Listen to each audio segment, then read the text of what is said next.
In this episode of Trekking Through Compliance, we take up the episode, The Naked Time. Compliance, the final frontier. Tom Fox is the voyager of Trekking Through Compliance. His mission? To explore the original series and seek out and share what it can teach you about compliance. Here's your host, Tom Fox.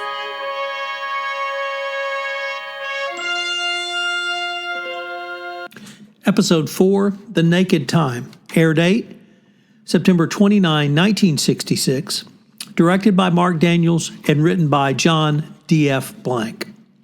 A landing party from the Enterprise beams aboard an ancient planet PSI 2000, which is about to break up.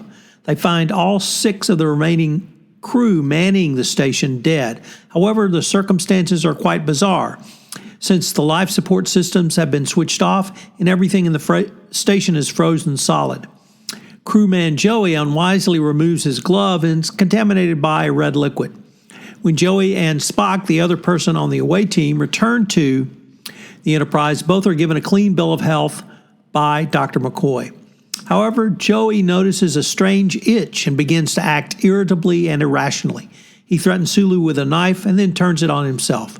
To Dr. McCoy's surprise, Joey soon dies from the inconsequential wound which resulted.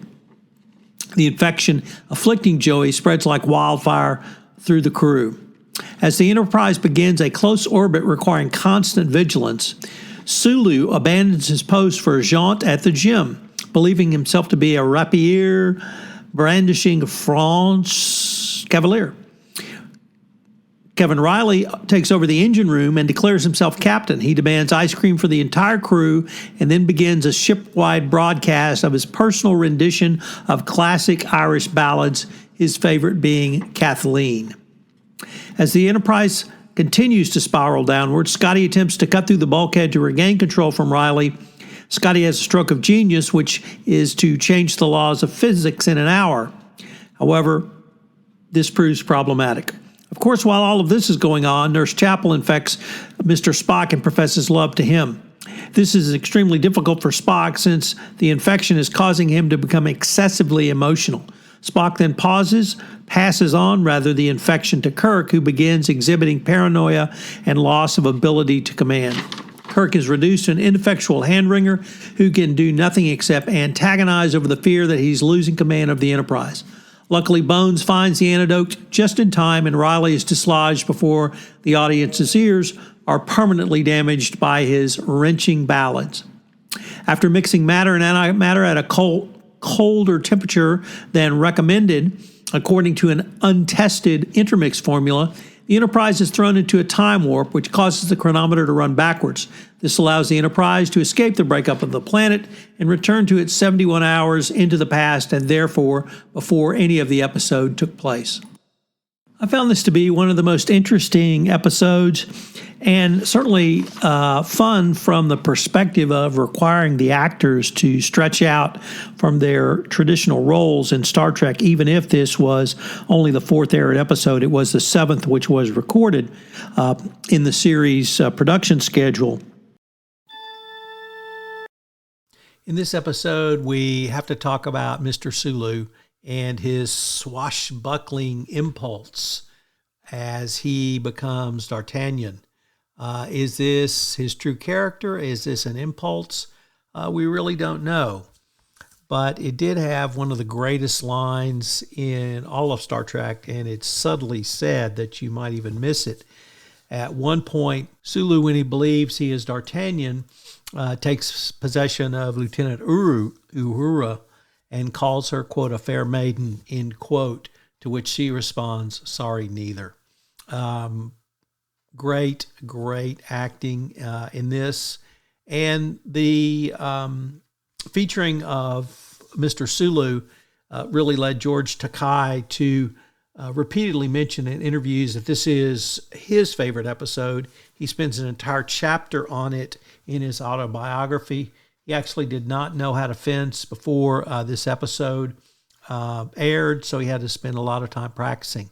I mentioned Lieutenant Uhura, of course, played by Nichelle Nichols. We also had Yeoman Janice Rand, played by Grace Lee Whitney, and Nurse Chapel, played by Gene Roddenberry's wife, Majel Barrett, appear in the same episode. This is the only time that these three women appeared in the same episode. The episode can be seen as rollicking fun, but it does bring up some interesting and perhaps troubling questions on mental health of your crew and indeed your staff. As we return to the office in a hybrid work environment, I would ask you to continue to work with your employees, not on mental health, but just on health. So what are today's 3 key compliance takeaways? So what are some of the lessons for the compliance practitioner? Well, I think the lessons come from how the personalities developed after they were infected with the unknown pathogen. For crewman Joey, he had doubts about being in space at all. And he wondered, these came to the surface and they caused him to end up committing suicide simply because he felt like he and the Enterprise did not belong. I think for the compliance practitioner, for me at least, the clear message is you have to understand your mission and you have to be moving forward in that mission. Next up, the impact on Mr. Spock. As we all know, Spock is half human, half Vulcan. He continually struggles to make sure the human side stays under control and does not have an excess of emotions or indeed any emotions. When Nurse Chapel tells Spock that she loves him and touches his face, she infects him. And this causes Spock to have a deeply emotional response, that he could not tell his father that he loved him. He could not talk to his father. He could not really do any of that on the planet Vulcan. You have to be able to have a release. As a compliance officer, you need to stay cool, calm, and collected. Nevertheless, having emotions is an appropriate part of being a human being. And finally, to Captain Kirk. Clearly the captain of the Enterprise, a well-known leader. Many people have written books on his leadership.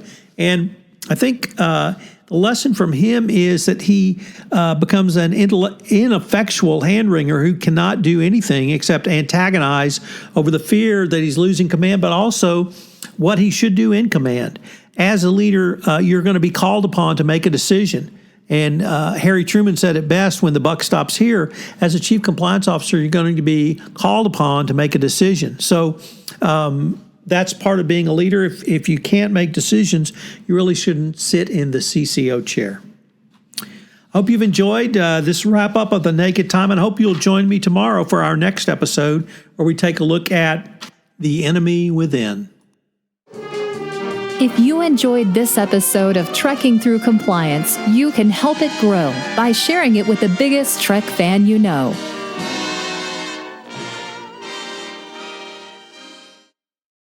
This podcast is a part of the C-Suite Radio Network. For more top business podcasts, visit c-suiteradio.com.